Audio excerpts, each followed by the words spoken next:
What's up? I'm making this video today in response to a question I got on Facebook.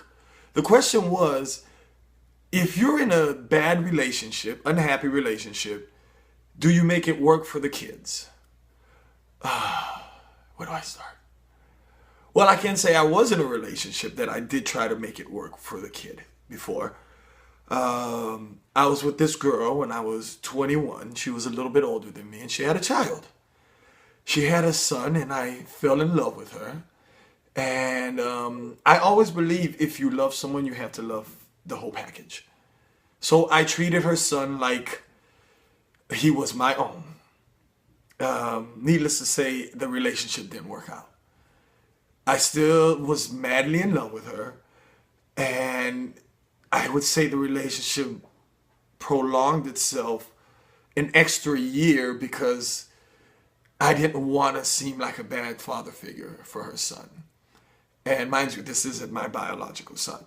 It was, her son. And I just wanted to be a good father and I tried to make the relationship work because there was a child involved.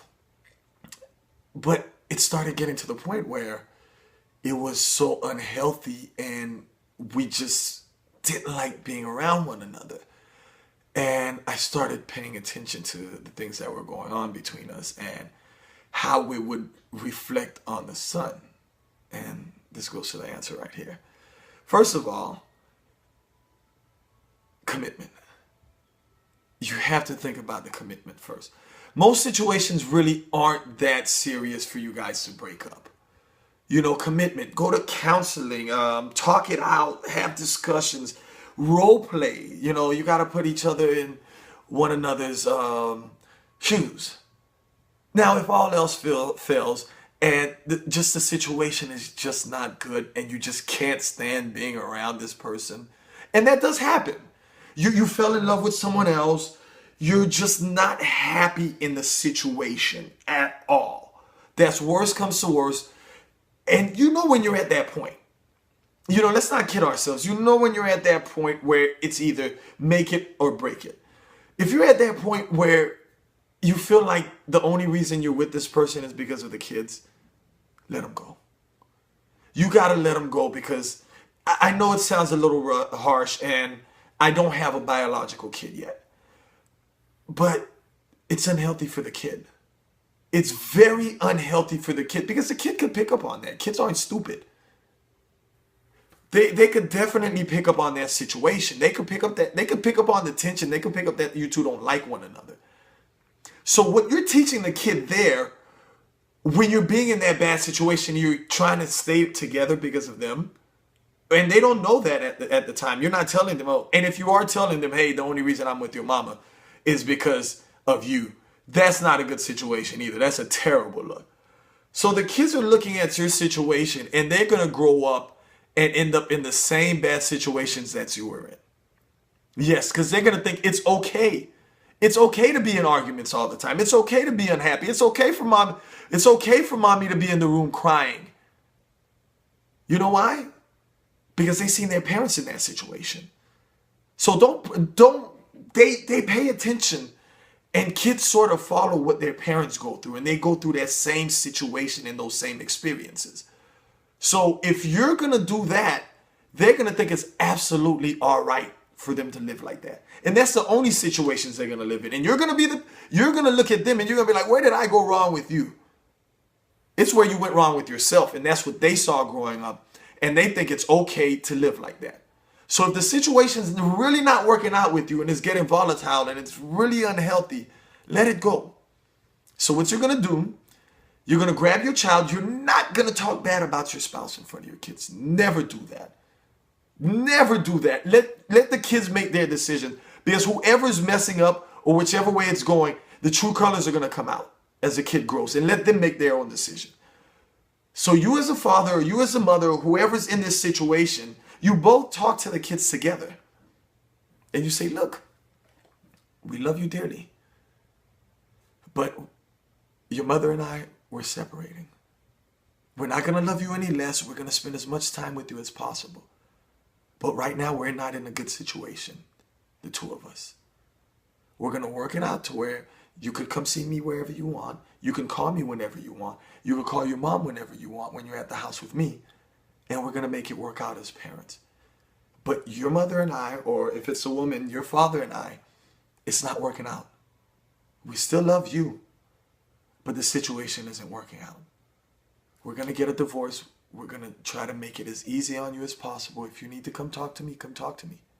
If you need to talk to your mother, come talk to your mother. But never, ever talk bad about the other parent in front of the kids. That's a bad way of raising your kids. And that's all I have to say about that situation right there. If it can't work out, or if you're unhappy with your situation and you tried everything and it's just to the point where you feel like you're in this relationship because of the kids, it's too far gone.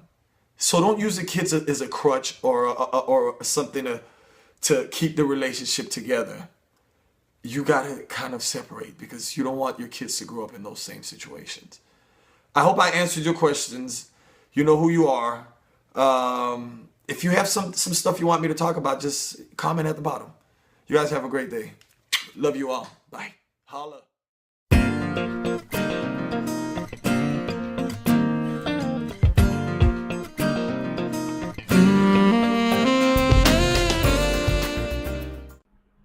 Hey everybody, it's your girl Kimberly J. And I want to briefly just talk about something that I think is very, very important that we remember when we're approaching relationships. Number one, and this is a big one, you will never have a successful relationship, ever. And now when I mean relationship, I'm not limiting this to romantic relationships. I mean any kind of relationship, friendship, whatever the case may be. Until you are a whole person all by yourself. I think the biggest mistake we make going into relationships is that we put so much expectation on the other person, the other party involved. We place our happiness in their hands. That is a big, big, big, big mistake. You will always be disappointed. You will always feel shortchanged when you do not learn, number one, how to be a complete you. I think the biggest, and I know people sometimes quote things that don't even make sense. You know, like people are like, if you're giving 50%, I'm giving 50%, and that's 100. No, because if you're both giving half of yourself to something, how do you expect it to be successful? You got to give 100%. You're not giving your all and the other person's not giving their all. It's not going to work. But number one, you have to know that you are a complete person. You are fine all by yourself. Till you know that, you're not going to mesh well in a relationship with anyone else. Stop expecting someone else to make you happy. Make yourself happy. Learn about you and what you like. Because if you can't be happy by yourself, never be happy with someone else.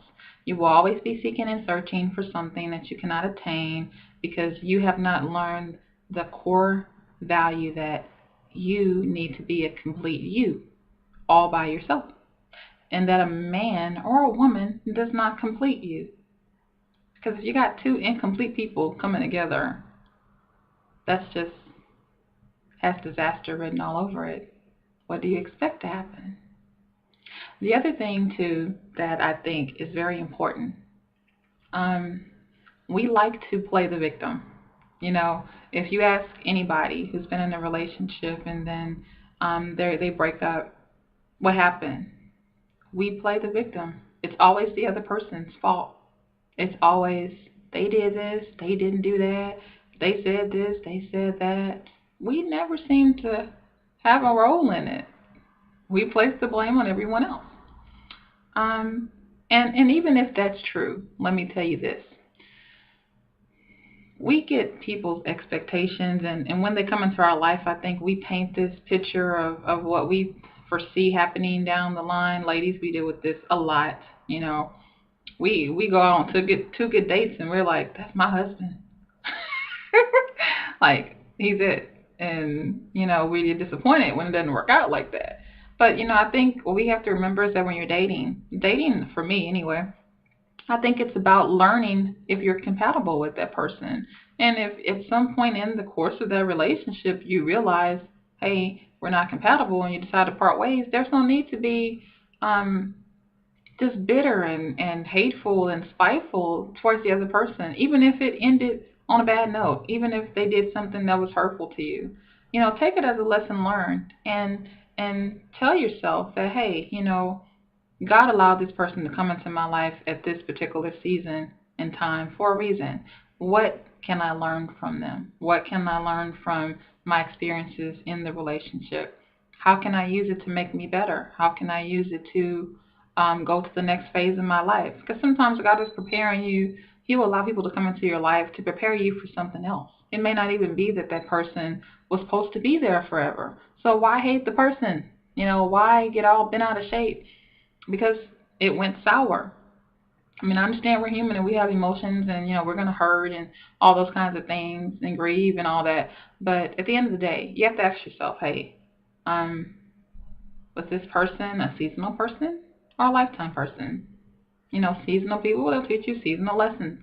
Lifetime people will teach you lifetime lessons. And I think we get that so confused so many times. We get it wrong, and we put lifetime expectations on people who were supposed to just be there in our life for a season.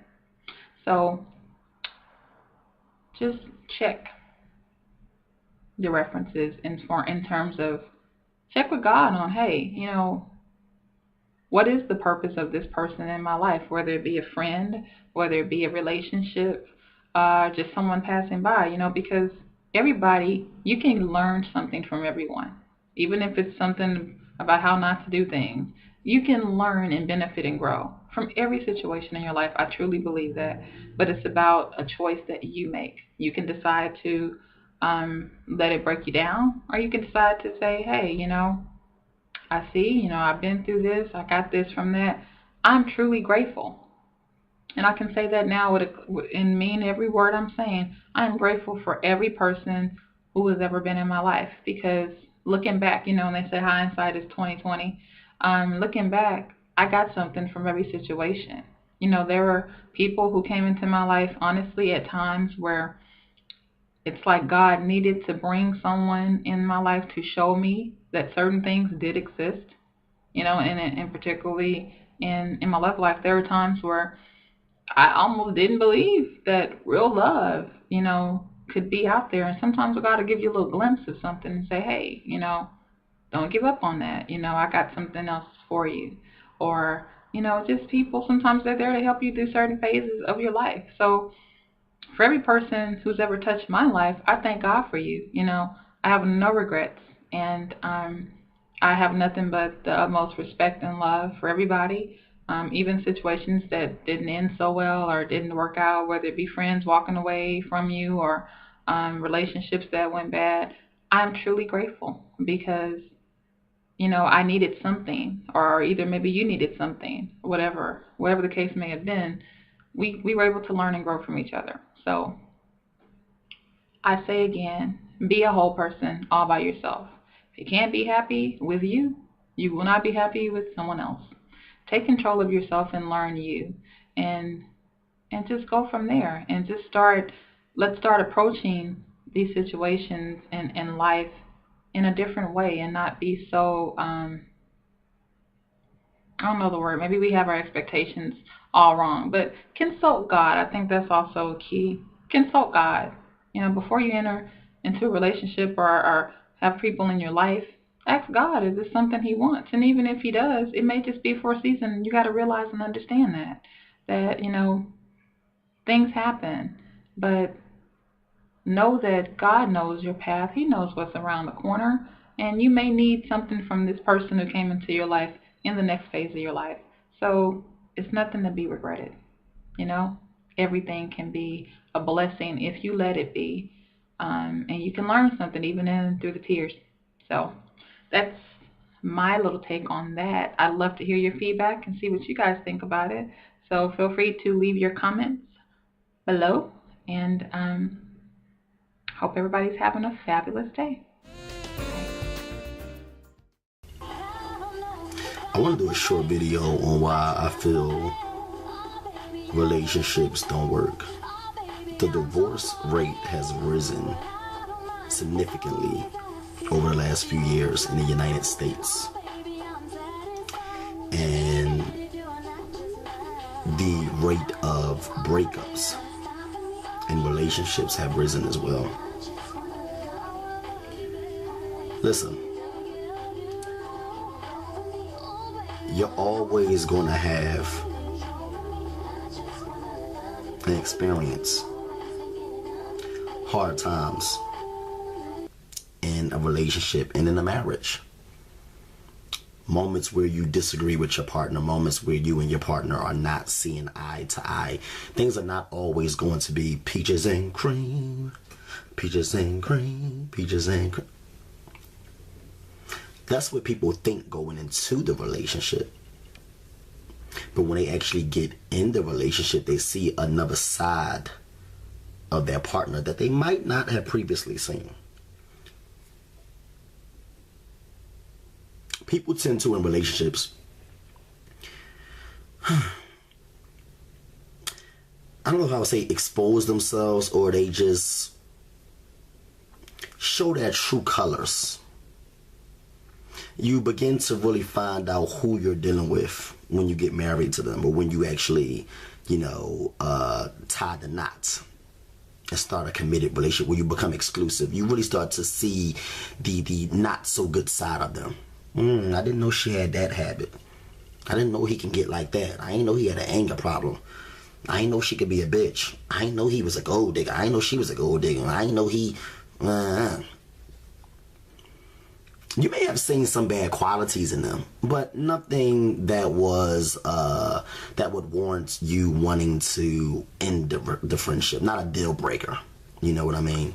But when you actually got really deeply imbibed with them and you actually became exclusive with them, then it's like, I'm seeing some shit that I don't know if I can handle. I like to call these things the storm. When things are getting rocky and funky, things ain't going too well.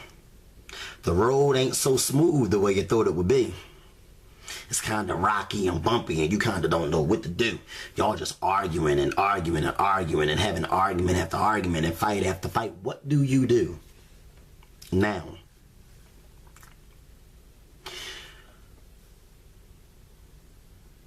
Will this relationship last? Can you overcome the situation that you're going through? Your relationship, you find yourself in your relationship with your partner floating on thin ice. You're not sure if you want to call it quits or not.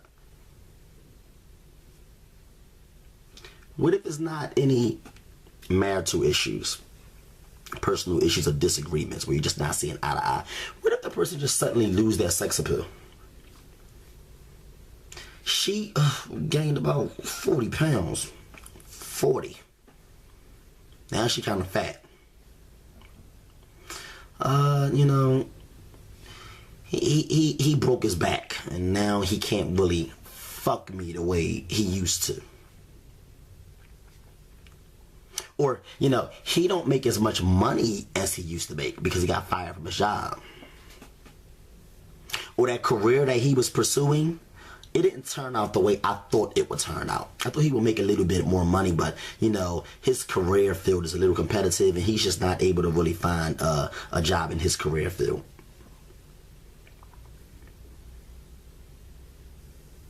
I'm not able to live this lavish and luxurious lifestyle that I thought I would be able to live with him because he's not making that much money. What if that person that you got with them because of all these superficial reasons? What if they suddenly lose the things that you valued in them? Then what? I want to encourage you guys to not look at looks so much, or the person's body or sex appeal or the money that they have, or look at their social status. People are always trying to compare people. They feel like people are compatible because they're in the same social class. Girl, you a lawyer and he a doctor. Y'all good for each other. No, bitch. What does some being a lawyer have to do with anything? How is that going to help them sustain a relationship? How does her being a doctor going to help them sustain a relationship? Now, if somebody make a lot of money, if I was trying to start a business with a group of people, then how much money they make will be very important, because money is important when trying to sustain a business. You understand what I'm saying? You know, somebody that's business minded, somebody that's career oriented, and somebody that's ambitious, those things are important when trying to sustain a business. However, that's not going to help our relationship when things get rocky. You're looking for all the wrong ingredients for this recipe. If I'm trying to make spaghetti, why are you getting macaroni noodles? Why are you getting cheese? These are not the right ingredients that I need to make this spaghetti dish. If I'm trying to create the perfect recipe and success for a relationship, why am I looking for a person's social class and a person's looks and a person's sex appeal and a person's salary and how much money a person make? That has nothing to do. That's not going to help you sustain a relationship. That's not going to help you guys get through the storm. And oftentimes, people's relationship is built on a weak foundation. I don't care whatever you build. I don't care if it's a business. I don't care if it's a house. I don't care if it's a boat. I don't care if it's a car. I don't care if it's a mansion, a house, whatever, a building. You have to have a good foundation. The foundation is the most important thing, because the foundation is what's going to hold everything up. Everything is lying on the foundation. If the foundation is weak, then everything else crumbles. You have to make sure that you guys have some chemistry. I don't care what social class they're in. Make sure that y'all have chemistry. Make sure that y'all are like-minded. Make sure that y'all have the same perspectives on life. Make sure y'all are the same type of people. You know what I mean? Make sure y'all are like-minded. Make sure y'all are congruent. You know what I mean? You got to make sure these people have something in common with you. Do you even like this person? And I think oftentimes it's really good to make sure that you build a friendship with a person before marrying them. You know, become friends first, then marry them. Actually like them first. People are marrying people who they have absolutely nothing in common with. The only thing they have in common is their job description. That's not going to help you through a relationship. What's going to help you through a relationship is love. Love is the most powerful emotion. Love is the most powerful feeling that a human being can ever experience.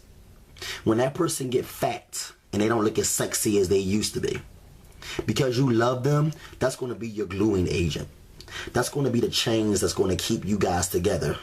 That's what's going to keep you together when you want to separate, when you don't like your wife, when she getting on your nerves, when she getting under your skin, when your husband loses his job and he ain't making as much money as he used to make, when your wife ain't looking as sexy as she used to look, when your husband looking a little old and not looking as attractive as he used to look. It's the love that you have for him and for her that's going to keep you guys together. Love is the strongest mending agent that you can ever have. Because love compasses all understanding. It's the most powerful emotion that you can ever experience, and powerful feeling that you can ever have for one person.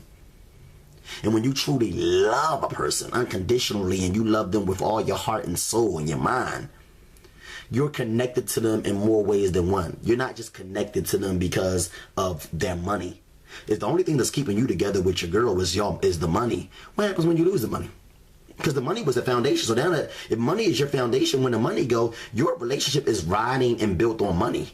And the existence of your relationship totally relies on, you know, the existence of the money. Once the money is taken out of the equation, then the relationship is done. Now you don't have a relationship because your relationship was built on money. Your relationship was built on his muscles. Once he started getting a little chubby and got a little belly gut and he lost his muscles and he ain't looking as sexy as he used to when he was 25, now that he's 45, your relationship was based on your attraction for him. So once the attraction go, then everything gonna crumble with it, because your relationship was built on his attraction. And if the attraction is the foundation, when the foundation go, what else do you have? It's gonna crumble. Love is the most important thing in a relationship. Chemistry Compatibility, having a like mind. Do you even enjoy this person? Do you love this person? Do you like this person? Because when things get rocky, when the storm hits, when you feel like the relationship is on thin ice, when you feel like you can't be with this person anymore, when you feel like you can't stand to look at them because they just make you sick, they just getting under your skin because of their personality, because of their behavior, because of their outlook, because of their thinking, because of something that they done, you know what I mean, because they don't have money, or because they don't have the things that you would want them to have, because they're not the person that you would want them to be, because you're seeing another side of them that's unpleasant and not enjoyable, because they're not that great person that you thought they once was. It's love that's going to keep you attached to that person. It's love that's going to make you stay close to them. It's love that's going to make you put up with their shit. It's love that's going to make you stand in there through the thick and thin, through the storm with them, even when they getting under your skin and you don't want to have nothing to do with them. That love is going to keep you there, because love is the most powerful emotion and thought that you can ever have for somebody. It's strong. Love is strong. And love will make you do things for a person that you never thought you would do. Love will keep you so attached. I don't care if the person lose both of their legs, their arms, and their eyes. You will still stay with them, because love is strong. Love is the strongest binding agent that one can have.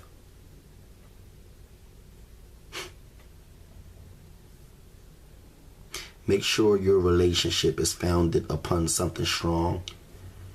Don't build a brick house on plastic. Don't build a brick house on glass. Because when the storm comes and that glass break, that weak foundation, that brick house is going to go and crumble right along down with that glass. It's going to crumble right to the ground with that glass. Don't build your relationship on things that are not important, on superficial things. Because superficial things are not going to keep you together. Because once you lose those things that you like in that person,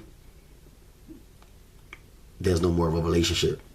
The key to longevity in a relationship, the key to sustaining a long, lasting, and healthy relationship, you gotta have love first. If you don't got love, you don't got nothing. It is not gonna work. And that's the reason why there's so many people getting divorced nowadays, because they got with that person because they looked good at the time, or they got with that person because that person seemed like they was a financial match for them, or you know, they seemed like they were financially compatible with them, but they didn't like the person. They didn't even love the person. So it was nothing really keeping them together. The only thing that was keeping them together was just something stupid, like some superficial thing.